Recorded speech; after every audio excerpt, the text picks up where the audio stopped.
Hello friend, स्वागत है आपका शिवम क्लासेस धनबाद में। मैं अक्षय, आपका जो ग्रुप डी का सेशन चल रहा था उसी सेशंस को कंटिन्यू करते हुए आज का जो वीडियो होगा वो मैथ का 26 अगस्त 2022 का शिफ्ट थर्ड में जितने भी क्वेश्चन पूछे गए हैं उनका सॉल्यूशंस होगा। सॉल्यूशंस काफ़ी अच्छा होने वाला है। ऑप्शन से कैसे इस्तेमाल करके क्वेश्चंस को बनाते हैं, डिजिटल सम, इन सब का टेक्निक से कैसे क्वेश्चंस को इजीली में टैकल किया जाता है, वो सब मैं टेक्निक बताऊंगा और साथ में इंपॉर्टेंट टर्म भी बताऊंगा जो आपको इंपॉर्टेंट लगेगा। पेन कॉपी लेके बैठिए और जो पेन कॉपी में नोट कीजिएगा बगल में जो इंपॉर्टेंट टर्म लगेगा, क्योंकि ऐसे ही क्वेश्चंस आपको एग्जाम में देखने को डेफिनेटली मिलने वाले हैं। पीवाईक्यू को सॉल्व करना बहुत ज़्यादा फायदेमंद होगा आपके लिए। तो चलिए सेशन को स्टार्ट करेंगे, लेट ना करते हुए सेशन को स्टार्ट करते हैं। सेशन को स्टार्ट करने से पहले मैं बता देता हूं, अगर आपको बुक लेना है तो केएन पब्लिकेशन के साइट से आए हुए बुक ले सकते हैं। ग्रुप डी के लिए बहुत अच्छा बुक है। 2022 में जितने भी क्वेश्चंस पूछे गए थे मैथमेटिक्स में, सभी बुक क्वेश्चंस को एक जगह कंपाइल करके बुक बनाया गया है। 2025 एडिशन है, मार्केट में अवेलेबल है, आप ले सकते हैं। साथ में आपको अगर आपको चैप्टर वाइज या टाइप वाइज बुक लेना है तो आप ले सकते हैं। 10,000 MCQ नाम से ये मार्केट में अवेलेबल है। ये दोनों बुक आपको नज़दीकी बुक स्टोर पे भी अवेलेबल है, साथ में ऑनलाइन फ्लिपकार्ट, अमेजन और साथ में वीडियो के डिस्क्रिप्शन में लिंक है, आप वहाँ से भी जाके वीडियो को इस बुक को खरीद सकते हैं। और साथ में अगर आप मेरे से इंस्टाग्राम पे जुड़ना चाहते हैं, किसी चीज़ में सॉल्यूशन चाहते हैं, पूछना चाहते हैं, तो आप मेरे से इंस्टाग्राम पे कनेक्ट हो सकते हैं। ये मेरा आईडी है। और चलिए वीडियो को स्टार्ट करते हैं। तो डायरेक्ट स्टार्ट करते हैं। पेन कॉपी लेके बैठिएगा और वीडियो को पॉज कीजिएगा, खुद से सॉल्व कीजिएगा, उसके बाद देखिएगा इसका बेटर सॉल्यूशंस क्या हो सकता है। जैसे ये क्वेश्चन आसान क्वेश्चन से स्टार्ट किया जाएगा। आज का पहला क्वेश्चन है हमारे पास, ये दिया हुआ है, इसका अनुमानित मान निकालना। जब भी इस टाइप के क्वेश्चन दिए जाए ना तो यहाँ पे ये वाला टर्म लिखा होगा, देखिएगा। अनुमानित का मतलब क्या, अप्रॉक्स सॉल्यूशन निकालना, लगभग सॉल्यूशंस क्या होने वाला है। तो लगभग का मतलब कैसे होगा सर, 99.01 को हम क्या लिख सकते हैं, 99 लिख सकते हैं। जी सर, 99 लिख सकते हैं। डिवाइडेड बाई 10.9 को हम क्या लिख सकते हैं, 11 लिख सकते हैं। जी सर, लिख सकते हैं। प्लस 6.9 को क्या लिख सकते हैं, 7 लिख सकते हैं सर। और साथ में 16 है तो 16 को हम 16 लिख दिए। यहाँ पे 99 को 11 से डिवाइड करते हैं तो 9 आएगा। प्लस 16 सत्ते कितना होता है, 16 सत्ते कितना होता है, 112 होता है सर। अब दोनों को जोड़ देंगे तो कितना आ जाएगा, 1 to 1 121 हो जाएगा। तो इसका राइट आंसर होने वाला है कौन सा, 1 to 1। 1 to 1 कहाँ क्वेश्चन आंसर में गिवन है, ऑप्शन में 1 to 1 गिवन है, ऑप्शन सी में। यही हमारा राइट आंसर होने वाला, ऑप्शन सी 1 to 1। ठीक है, यहाँ तक कहीं किसी को कोई समस्या नहीं होने वाली होगी। चलेंगे अब अगले क्वेश्चन पे। ये भी क्वेश्चन बहुत अच्छा है। इस क्वेश्चन में मेंशन किया हुआ है कि भुवन के वेतन से पहले 16% की कमी की गई, बाद में 25% का इंक्रीमेंट किया गया है। मतलब पहले 16% घटाया गया है, फिर उसके वेतन में 25% बढ़ा दिया गया है। अब आपसे फाइनली पूछा गया है उसके वेतन में कुल प्रतिशत परिवर्तन कितना है, कुल कितना परसेंट का अभी चेंज है, घटा है या बढ़ा है, घटा है या बढ़ा है, कमी होगा या वृद्धि होगा, किसी में से आप आंसर बता सकते हैं। तो कैसे बनता है, वेतन जो होता है सर वो फिक्स अमाउंट होता है। जैसे किसी चीज़ का पेमेंट होता है, अगर आप ज्वाइन कीजिएगा रेलवे में किसी पोस्ट पे ज्वाइन कीजिएगा, उसका एक फिक्स पेमेंट होगा। जैसे ग्रुप डी का पेमेंट होगा 35,000, तो 35,000 फिक्स होगा। अगर बढ़ेगा या घटेगा तो फिक्स अमाउंट पे ही होगा, मतलब 35,000 पे ही होगा। इसलिए वेतन हमेशा फिक्स होता है। तो पहले 16% का कमी आएगा, 16% का कमी आएगा, ठीक है सर। फिर 25% का क्या होगा, इंक्रीमेंट होगा, 25% बढ़ जाएगा सर, ठीक है सर, 25% बढ़ा दिए। उसके बाद क्या होगा, ओवरऑल क्या होगा, घटेगा ना। ओवरऑल क्या होगा, 25 × 16 का घटेगा, डिवाइडेड बाई 100, ये परसेंटेज हो जाएगा। अब इसको सॉल्व करते हैं बस, कैसे, 25 चौक 100 और यहाँ से काटेंगे तो कितना हो गया, 4 चौक 16। यहाँ पे सॉल्व किए तो कितना आ गया, यहाँ पे आ गया -9, यहाँ -9, यहाँ पे क्या आ गया, यहाँ पे तो आ गया सॉरी +9, एक मिनट, यहाँ पे आपके पास आ गया, यहाँ पे आ गया प्लस कितना आ गया, +9% और यहाँ पे क्या आ गया, -4%। ओवरऑल क्या हुआ, +5%। प्लस क्या दिखाता है, प्लस दिखाता है सर कि 5% का इंक्रीमेंट हुआ है। क्या हुआ है, वृद्धि हुआ है। क्या हुआ है, इंक्रीमेंट हुआ है। इंक्रीमेंट कहाँ गिवन है, 5% का इंक्रीमेंट ऑप्शन सी में गिवन है। यही बिल्कुल इसका सही आंसर है, 5% का इंक्रीमेंट हो गया, वेतन में 5% बढ़ गया है। ठीक है, अच्छा क्वेश्चन है। चलेंगे नेक्स्ट क्वेश्चन पे। अगला क्वेश्चन है आपके पास, ए बी मिलकर एक काम को 12 दिन में समाप्त कर सकते हैं। ए अकेला 20 दिन तक काम पूरा करता है। यदि प्रतिदिन केवल यदि बी प्रतिदिन केवल दिन के पहले भाग में काम करता है तो ए बी मिलकर काम को कितना समय में कंप्लीट कर देंगे, आपसे पूछा गया है। काम को कितना टाइम में ये दोनों हैं जो ख़त्म कर देंगे, आपसे पूछा गया है। ठीक है, ये क्वेश्चन बहुत अच्छा है, इसको VVI मार्क कीजिएगा। यहाँ पे इंपॉर्टेंट टर्म क्या है, ध्यान से पढ़िएगा। यदि बी प्रतिदिन केवल दिन के पहले भाग में काम करता है, मतलब अगर दिन का 2 भाग होता है ना, मान लेते हैं कि सुबह से दोपहर और दोपहर से शाम, तो सिर्फ सुबह से दोपहर तक ही काम करता है। अगर दोपहर का मतलब क्या हुआ, अगर पूरा दिन में 2 काम करता है या पूरा दिन में 5 काम करता है ना, तो आधा कितना करेगा, 2.5 काम करता है। अगर पूरा दिन में 10 काम करता है, आधा भाग में कितना काम करेगा, 5 काम करेगा। ठीक है, तो वो वैसे सॉल्व करेंगे। ए बी मिल के किसी काम को 12 डेज में समाप्त कर सकता है, ए अकेले इसको 20 दिनों में समाप्त कर सकता है। टोटल का हम निकालेंगे, टोटल काम कितना हो जाएगा, टोटल वक्त कितना हो जाएगा, टोटल वक्त बोलिएगा आपसे 60 हो जाएगा। ए प्लस बी का इफिशियंसी कितना आ जाएगा, 5 आ जाएगा। ए का इफिशियंसी कितना आ जाएगा, 3 आ जाएगा। यहाँ से अगर हम इफिशियंसी की बात कर लिया जाए, ए का इफिशियंसी और बी का इफिशियंसी कितना आएगा, ए का इफिशियंसी आप बोलेंगे 3 आएगा सर, अब बी का इफिशियंसी कितना बोलिएगा, 2 आएगा। ये क्या आ गया, ये आ गया इफिशियंसी, ये क्या आ गया सर, इफिशियंसी आ गया। ठीक है, यहाँ तक कोई समस्या नहीं है, ये इफिशियंसी आ गया। अब हम लोगों को बताना है कि बी प्रतिदिन दिन के पहले भाग में काम करता है, बी पहले भाग में काम करेगा, तो पहला भाग में मतलब क्या है, 2 काम नहीं करेगा, सिर्फ एक ही काम कंप्लीट करेगा। बी कितना करेगा, ए तो कंप्लीट करेगा 3 काम, बी करेगा सिर्फ 1 काम। ए काम करता है 3 काम, बी करता है 1 काम, तो टोटल काम खत्म कितना होगा, एक दिन में 4 काम समाप्त होगा। एक दिन में कितना काम समाप्त होगा, 4 काम समाप्त होगा। टोटल काम है 60, तो 1 काम समाप्त होगा, तो कितना दिन में समाप्त होगा सर, 15 दिन में, 15 चौक 60, 15 दिन में ये काम समाप्त हो जाएगा। तो इसका राइट आंसर आ जाएगा 15 दिन। कहाँ दिया है, ऑप्शन ए में गिवन है 15 डेज, यही बिल्कुल इसका सही आंसर है। 15 डेज में काम कंप्लीट समाप्त हो जाएगा। यहाँ तक कहीं समस्या नहीं होने वाला होगा। क्वेश्चन आसान था, बनाना इसी टेक्निक से है। ठीक है, अगले क्वेश्चन पे चलेंगे। ए का वेतन बी के वेतन से 20% कम है। ए का वेतन बी के वेतन से 20% कम है। 20% का मतलब क्या होता है, 1/5 होता है, मतलब 1 कम है। किसके वेतन से, बी के वेतन से। अगर बी का वेतन 5 है ना, तो 1 कम है ए का वेतन, मतलब 4 है, 1 कम 4 है। बी का वेतन ए के वेतन से कितने प्रतिशत अधिक है, बी का वेतन कितना अधिक है, 1 अधिक है सर।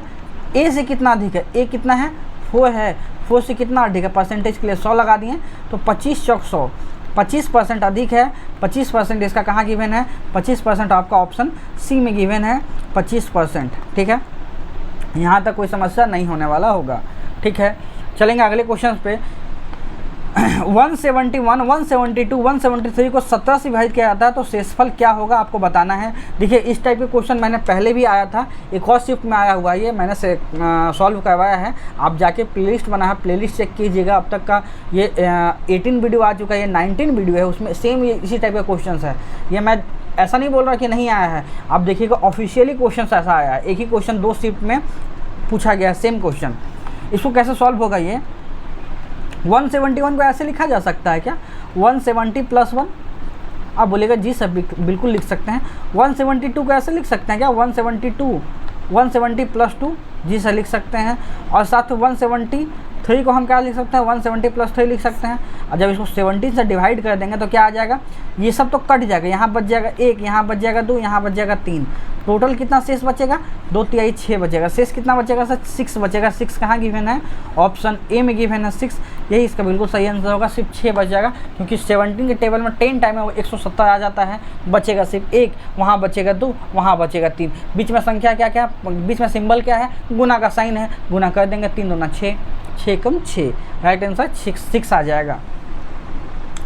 ठीक है, अगले क्वेश्चन पे चलेंगे। रघु ने अपनी बेटी जो कि 16 साल की है, बहुत अच्छा क्वेश्चन है, VVI क्वेश्चन है, इस टाइप के क्वेश्चन पूछे जाएंगे, छोड़ना नहीं है, कंप्लीट क्वेश्चन पढ़ना है।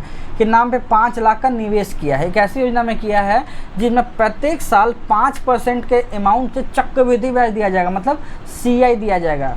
ठीक है, जो वार्षिक रूप से संयोजित होता है। जब बेटी 18 साल की हो जाएगी तो उसे कुल कितना राशि मिलेगी। जैसे एक बाप क्या किया है ना, 16 साल की जब बेटी है तो 5 लाख उसका नाम जमा कर दिया बैंक में, एक योजना में। अब बैंक वाला क्या बोलता है, या योजना वाला क्या बोलता है कि आप सब प्रत्येक साल 5% का कंपाउंड इंटरेस्ट लीजिए। तो 2 साल के बाद कितना होगा, बेटी को कितना मिल जाएगा, आपको बताना है कि बेटी 5 लाख का कितना अमाउंट अपने पास रख लेगी। ठीक है, तो हमको पहले निकालना होगा CI कितना मिलेगा 2 साल का, रेट ऑफ इंटरेस्ट कितना 5% है, तो कंपाउंड इंटरेस्ट कितना मिलेगा सर, कंपाउंड आप बोलिएगा 5 साल का 2%, 16 से 18 होने के लिए 2 साल चाहिए, 2 साल में कितना बढ़ेगा 5% का, 5% का सक्सेसिव बढ़ेगा। सक्सेसिव कैसे निकलता है, 5 + 5 × 5 डिवाइडेड बाई 100, यही होता है। इसका मतलब क्या है, 10.25% का क्या निकलेगा, कंपाउंड इंटरेस्ट निकलेगा। ये क्या निकलेगा, कंपाउंड इंटरेस्ट। अमाउंट कितना मिलेगा 2 सालों के बाद, अमाउंट कितना मिलेगा, 100 अगर इन्वेस्ट किया गया है ना, और इंटरेस्ट कितना मिला 10.25%, अमाउंट कितना मिलेगा 110.25%, ये अमाउंट मिल जाएगा। यहाँ तक कहीं कोई समस्या नहीं है। किसका, ये प्रिंसिपल का, किसका, प्रिंसिपल का। तो हम निकाल देते हैं, 5 लाख प्रिंसिपल है, 5 लाख प्रिंसिपल है, 5 लाख का 110.25% हटाएंगे तो 2 शून्य नीचे लगा देंगे, फिर परसेंटेज हटाएंगे, पॉइंट हटाएंगे तो 2 शून्य नीचे लगा देंगे, ठीक है। अब काट लेंगे, 4 शून्य आ जाएगा, 2 2 4 शून्य गया, बच क्या गया, यहाँ पे बच गया 110, 25 को 50 से मल्टीप्लाई करना है, लास्ट में क्या आएगा, शून्य आएगा, 25 25, लास्ट में 50 आने वाला है, 50 आने वाला है, 20 वाला आंसर नहीं होगा, ठीक है। और यहाँ 25 25 125 आएगा, 25 25 125, तो 125 भी आएगा लास्ट में, 125 ना, 125 200 ना, ये नहीं है, ये नहीं है, एक ही ऑप्शन बचा आपके पास जिसमें 125 है लास्ट में। देखिए शून्य के बाद 125 है ना, ये वाला सेम टर्म मैच कर गया, तो लास्ट ऑप्शन डी सही है। कंप्लीट सॉल्व मत कीजिएगा, 1-2 सेकेंड ही बचेगा, एग्जाम में आपके लिए बहुत फ़ायदेमंद होने वाला है, ठीक है। चलेंगे अगले क्वेश्चन पे। अगला क्वेश्चन है आपके पास, अगला क्वेश्चन है 13241, बार किसके लिए ऊपर लगा, 3 संख्या के ऊपर। इसको सॉल्व करना, कैसे सॉल्व किया जाएगा मैंने पहले ही बताया, कंप्लीट पहले संख्या लिखते हैं, जितना के ऊपर नहीं लगा, जब 13 के ऊपर नहीं लगा तो 13 लिखेंगे, घटा देंगे, और कितने का संख्या के ऊपर लगा, 3 संख्या पे, तो 3 9 लिखेंगे, 2 पे नहीं लगा तो 2 शून्य लिखेंगे, बस इतना ही तो करना है। अब घटा दिया जाए, घटाते हैं तो क्या आने वाला है, घटाएंगे ना तो कितना आ जाएगा 8, यहाँ पे 8 आ जाएगा, यहाँ पे कितना आ जाएगा, यहाँ पे हो जाएगा 3 में से 1 गया तो 2, और इसके पास फिर 2, फिर 1 और 2 3, ठीक है। इतना बचेगा, यहाँ क्या बचेगा 99900, नीचे तो 9 का मल्टीपल आएगा, नीचे 9 का मल्टीपल आएगा, नीचे 9 का मल्टीपल आएगा, 7 2 9 9 हो सकता है, ये देखेंगे तो 9, और यहाँ पे आ गया 7 2 9 9 हो सकता है, ठीक है, ये हो सकता है। ये देखेंगे 6 4 10, तो ये नहीं होगा आंसर, 9 का मल्टीपल आना चाहिए नीचे, ठीक है। अब इसको सॉल्व करना है, इसको काटिएगा, देखिएगा क्या आंसर आने वाला है इसमें से। और इसको क्वेश्चंस मैं ये वाला दे देता हूँ, VVI है, ऐसा ही बनाना है आपको, ये होमवर्क भी दे देते हैं, आप इसका बताइएगा इसका आंसर क्या होने वाला है काट के, ठीक है। क्योंकि नेक्स्ट क्वेश्चन है आसान क्वेश्चन, मैंने अक्सर बताया है, तो आप खुद से बना के देखिएगा इसका आंसर क्या आने वाला है। एक सम अष्टभुज, अष्टभुज का मतलब क्या है, भुजाओं की संख्या कितना होगा, 8 होगा सर, भुजाओं की संख्या 8 होगा। प्रत्येक बाहा कोण का मान कितना है, तो कैसे निकालते हैं, बाहा कोण का मान होता है आपके पास 360 degree divided by number of भुजा, 360 degree divided by number of भुजा, जो कि 8 है। 8 से काट देते हैं, कितना होगा, 8 चौक 32 और 8 पचे 40, 45 डिग्री। प्रत्येक बाहा कोण का मान कितना होगा, 45 डिग्री। प्रत्येक बाहा कोण का मान कितना होगा, 45 डिग्री। अच्छा, एक मैं कमेंट कीजिएगा, क्या इसका इंटरनल एंगल कितना होने वाला है, इंटरनल एंगल कितना होने वाली है, कमेंट कीजिएगा, ठीक है। अगले क्वेश्चन पे चलेंगे। नेक्स्ट क्वेश्चन है, ए बी एक काम को 10 दिन में 12 दिन में कंप्लीट कर सकता है, यदि वे ए से प्रारंभ करके एकांतर दिन में काम कर। एकांतर का मतलब क्या है, एक एक का अंतर, एक एक का अंतर, नाम से मीनिंग लगा, मतलब पहला दिन ए किया है तो सेकेंड दिन भी किया है, बी सेकेंड, ए सेकेंड दिन नहीं किया है। ध्यान से सुनिएगा, एकांतर का मतलब क्या होता है कि एक आदमी एक दिन, दूसरा आदमी दूसरा दिन, तीसरा आदमी तीसरे दिन, अलग अलग दिन। एकांतर का मतलब यही होता है, ठीक। एकांतर का मतलब यही होता है, ए एक काम को 10 दिन में समाप्त कर सकता है, बी एक काम को 12 दिन में समाप्त कर सकता है। टोटल काम कितना है, 60 है सर। ए का एफिशिएंसी 6 हो गया, बी का एफिशिएंसी 5 हो गया, ठीक है। यहाँ तक तो कोई समस्या नहीं होने वाला होगा। यदि भी ए से स्टार्ट किए, पहला दिन ए आया और दूसरा दिन कौन आएगा, बी आएगा, तीसरा दिन तो ए आएगा ही आएगा, ऐसे टर्म रिपीट चलेगा। तो आप बोलिएगा 2 दिन में कितना काम समाप्त होगा सर, मैं पूछूंगा तो आप बताइए कि 2 दिन में कितना काम समाप्त होगा। आप बोलिएगा सर ए काम करेगा 6 से, बी करेगा 5 से, 2 दिन में कितना काम समाप्त होगा, 11 यूनिट काम समाप्त हो जाएगा। ठीक है, 60 यूनिट तक पहुंचना है तो पहले 5 से मल्टीप्लाई करते हैं, इस साइड पे 5 से मल्टीप्लाई करते हैं। ऐसा क्यों किए सर? आप बोलिएगा ऐसा इसलिए किया गया है क्योंकि यहाँ पे आ गया 10 दिन में कितना काम समाप्त हुआ, 10 दिन में आप बोलिएगा 55 यूनिट काम समाप्त हो गया है। अब हमारे पास सिर्फ 5 यूनिट काम बचा हुआ है। 5 यूनिट काम कौन पहले करने आएगा? ए आएगा। ए तो लेकिन एक दिन में 6 काम करता है, काम बचा ही 5, ए करता है 6, काम बचा है 5, मतलब अगला दिन ए जैसे ही आएगा तो उसको 5 ही काम करना पड़ेगा, टोटल 6 का। ए आएगा तो उसको 5 ही काम करना होगा, टोटल 6 का, और जो बचता है ना सेम टू सेम दिन में उतर जाता है।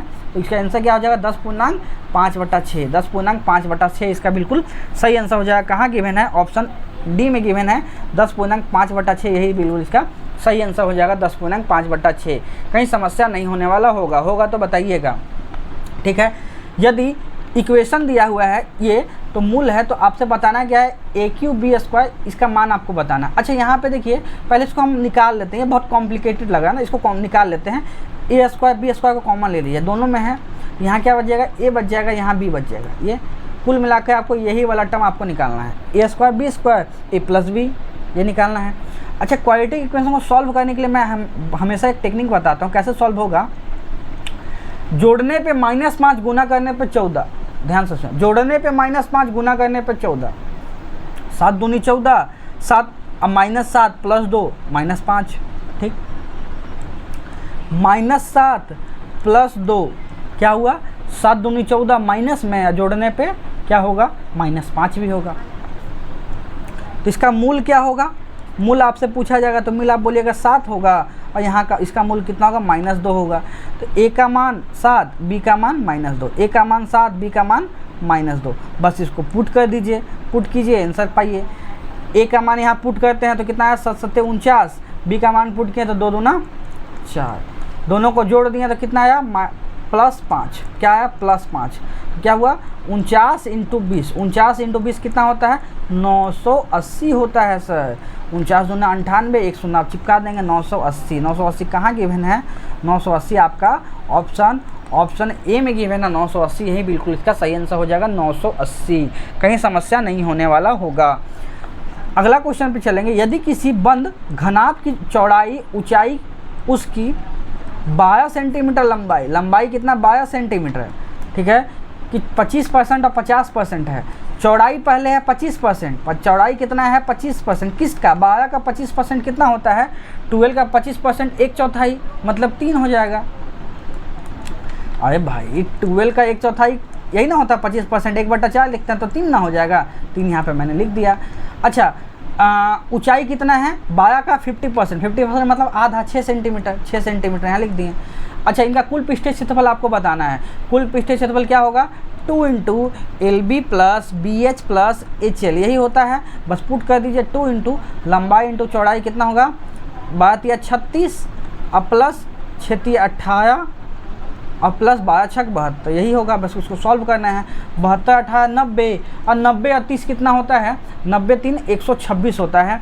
तो यहाँ लिख देंगे 126 × 2, 126 × 2 कितना हो जाएगा? 125 दूना 250 और 250 और 2 कितना होगा? 252, 252 कहाँ गिवन है? 252 ऑप्शन सी में गिवन है, 252 यही बिल्कुल उसका सही आंसर है। गुना करने का भी टेक्निक मैंने बताया है, जो इंपॉर्टेंट लगेगा, जो आपके कान में घुसेगा उसको लिखते चलिएगा, ठीक है। चलिए अगले क्वेश्चन पे चलेंगे। एक बेईमान व्यापारी अपने माल सीपी पर बेचने का दावा करता है, लेकिन वो गलत वजन का इस्तेमाल करता है, बेईमानी करता है, गलत वजन दे देता है और 20% का लाभ कमाता है। गलत वजन करेगा तभी ना 20% का लाभ कमाएगा। तो क्या करता है ना, एक्स वजन करता है और देता है कि हम वाई वजन किए हैं, ठीक। अब क्या काम करता है? ये काम क्या करता है कि 20% का लाभ भी कमाता है। 20% का फ्रैक्शन वैल्यू कितना होता है? 1/5 होता है। बोलता है कि 5 की जगह 6 का प्रॉफिट कमाता है। तो सामान कितना में दिया? 6 का सामान 5 में दिया है। तौला है 6 kg, बट तौल के 1 kg घपला किया है। घपला कितना किया है? 1 kg का। घपला कितना किया है? 1 kg का। यही कम तौला है 6 पे, ये तो 1/6 पे है। लेकिन हम लोगों को निकालना किस पे है? आपसे बोला कितना वजन दिया है? 6 की जगह 5 दिया है। 6 की जगह 1 घपला किया तो दिया कितना है? 5 सामान दिया है। 6 पे 1000 kg पे निकालना तो 1000 kg पे निकाल देंगे तो कितना हो जाएगा 5000/6। जब निकालेंगे तो कितना दिया 1 kg के जगह पे कितना दिया है 833.33 ग्राम दिया है। 833.33 ग्राम कहाँ गिवन है ऑप्शन सी में गिवन है 833 ग्राम यही सामान दिया है। 5/6 दिया है 1000 kg पे 1 kg पे निकालना मतलब 1000 ग्राम पे निकालना 1000 ग्राम के लिए निकाल दिए बन गया आपका आसानी से कहीं कोई समस्या नहीं होने वाला होगा। एक 3 अंकीय ये बहुत अच्छा क्वेश्चन है। 3 अंकीय संख्या इस प्रकार है कि इकाई का अंक 1 है दहाई का अंक 2 अनुपात है सैकड़े का अंक 3 अनुपात है। अनुपात में है संख्या नहीं है अनुपात में है संख्या नहीं है। इस संख्या उल्टी संख्या को योगफल कितना 1332 उल्टी संख्या क्या हो सकती है पहले तो जो भी संख्या होगा ना उसका अनुपात 1 2 3 ही होगा 1 2 3 होगा 1 2 3 होगा 1 2 3 का अनुपात में ये नहीं है ये है 2 से काटेंगे तो 1 2 3 ये भी 1 2 3 है ये भी 1 2 3 है ये सर्टिफाई का पहला ऑप्शन तो नहीं होगा।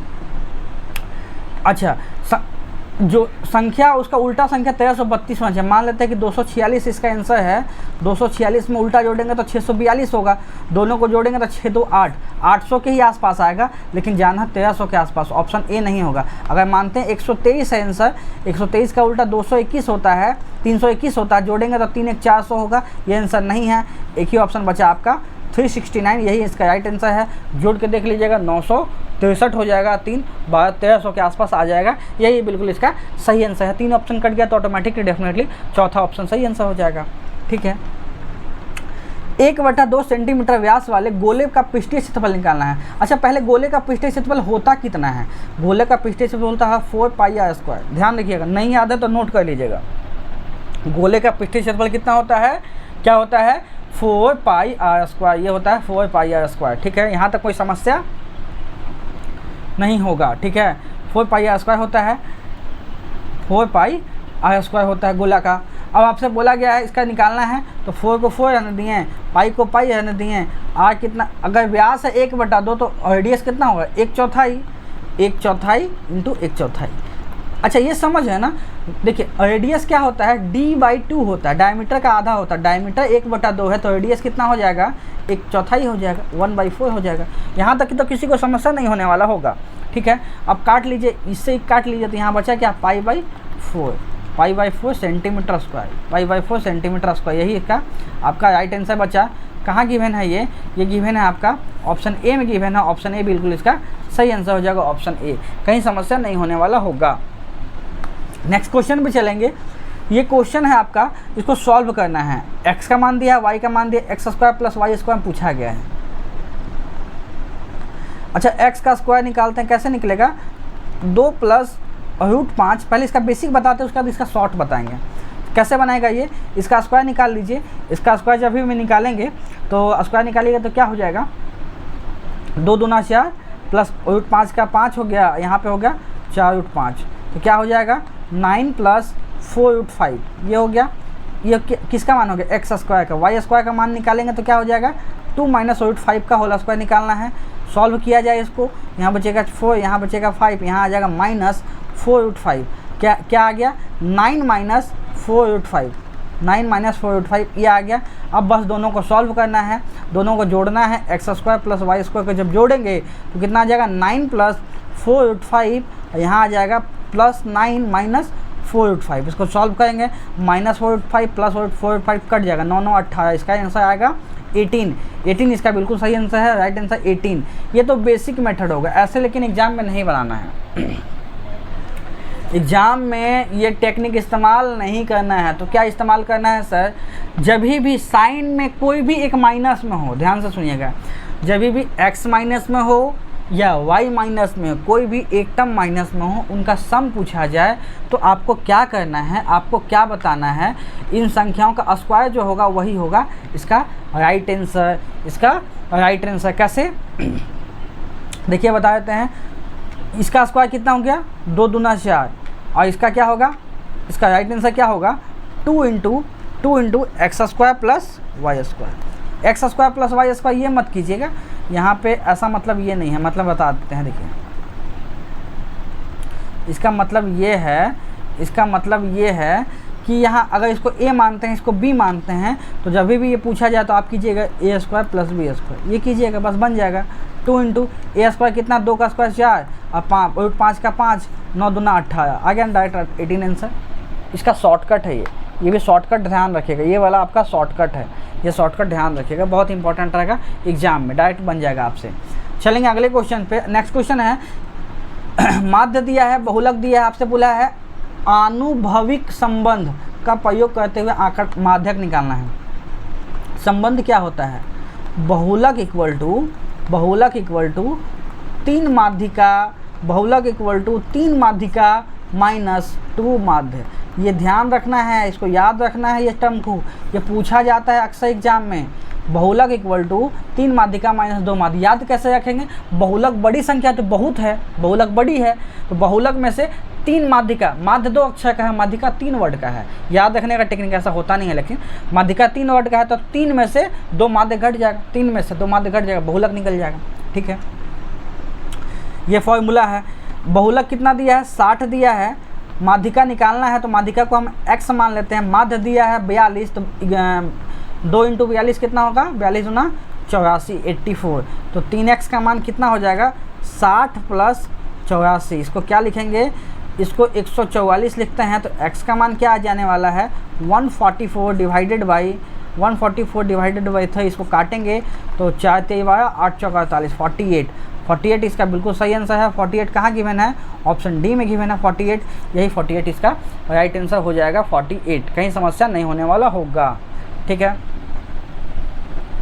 चलेंगे अगले क्वेश्चन पे।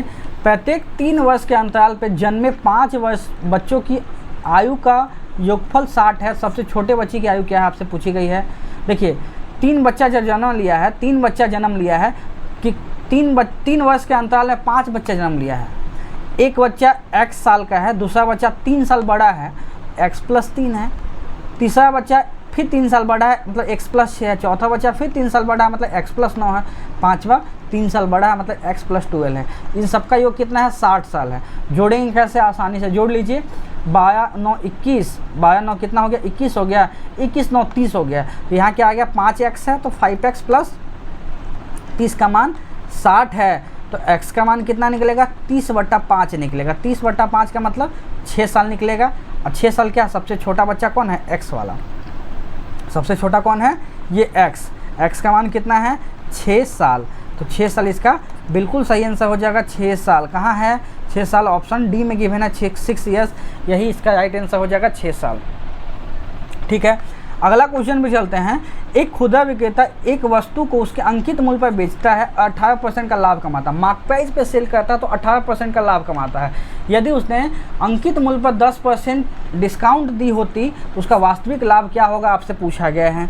देखिए 18% का लाभ कमाता है जब मार्क प्राइस पे बेचता है। मानते हैं कोई सामान 100 का है, 100 CP है, मार्क प्राइस पे बेचा तो 18% का लाभ का है, मतलब मार्क प्राइस और सेलिंग प्राइस दोनों सेम है। कितना है सर, 18% ज़्यादा मतलब 118 है। ठीक है, अच्छा मार्क प्राइस पे अगर डिस्काउंट दे 10% का डिस्काउंट दे देगा तो कितना हो जाएगा, 118 का सामान में 11.8 का डिस्काउंट देगा। 11.8 का डिस्काउंट देगा तो कितना बचेगा, 0.2, और यहाँ पे बचेगा 7 में से 1 गया तो 6, ये बचेगा 6, कितना बचेगा 106। यहाँ क्या आने वाला है, इसको सेल करेंगे हम 106 में, 106.6 में। 100 का सामान को हम सेल करते हैं 106.2 में, कितना का फ़ायदा है, कितना का वास्तविक लाभ होगा, 6.2% का। कितना, 6.2%। कहाँ गिवन है, ऑप्शन सी में गिवन है 6.2%, यही बिल्कुल इसका सही आंसर हो जाएगा 6.2%। आसान क्वेश्चन है, ऑप्शन सी इसका बिल्कुल सही आंसर हो जाएगा। लास्ट क्वेश्चन है आज का। राम्या की शादी 10 साल पहले हुई थी, अब उसकी आयु, शादी के समय उसकी आयु की 1.1/5 है। मतलब क्या है, 5 एकम पर 6/5 है। ठीक है, मतलब क्या है, वर्तमान में उसका एज और शादी के समय उसका एज, शादी के समय अगर 5 साल था तो वर्तमान में 6 अनुपात है। शादी के समय 5 अनुपात है तो वर्तमान में 6 अनुपात है। शादी कितना साल पहले हुआ था, 10 साल पहले, मतलब इनके बीच का गैप कितना है, 1 का गैप है, 1 का गैप 10 साल है, तो वर्तमान एज कितना है, 60 साल है। और शादी हुआ था जब वो 50 साल की थी। 50 साल में कौन शादी करता है, होगा, शादी हो सकता है 50 साल में हुआ होगा, शादी हुआ था 50 साल में। उसकी पुत्री की आयु उसकी वर्तमान आयु का 10वां भाग है, मतलब 60 साल का 10वां है। 60 साल का 10वां मतलब 60 का 10वां भाग 1/10 मतलब 6 साल। बच्चा का एज कितना है? 6 साल। आपसे पूछा क्या? उसी का एज पूछा है, 6 साल। इसका सही आंसर है 6 साल ही पूछा गया था। कहाँ है ऑप्शन? 6 साल। ऑप्शन सी में गिवन है 6 ईयर्स, यही इसका बिल्कुल सही आंसर है 6 साल। कहीं समस्या होगा तो आप बताइएगा। ये था कंप्लीट सॉल्यूशन। वीडियो कैसा लगा कमेंट कीजिएगा, अच्छा लगा हो तो बताइएगा, दोस्तों तक पहुंचाइएगा और मेरे से इंस्टाग्राम पे कनेक्ट होइएगा। वीडियो को देखने के लिए बहुत बहुत धन्यवाद। कहीं भी कुछ भी दिक्कत होगा आप वीडियो मेंशन कीजिएगा, मैं उस पर अलग से वीडियो बना दूंगा, ठीक है। होमवर्क जो दिया गया है उसको उस पर कमेंट कीजिएगा, उसका सही आंसर बताइएगा। तो वीडियो को यहीं तक रहने देते हैं। वीडियो को देखने के लिए बहुत बहुत धन्यवाद। Thank you.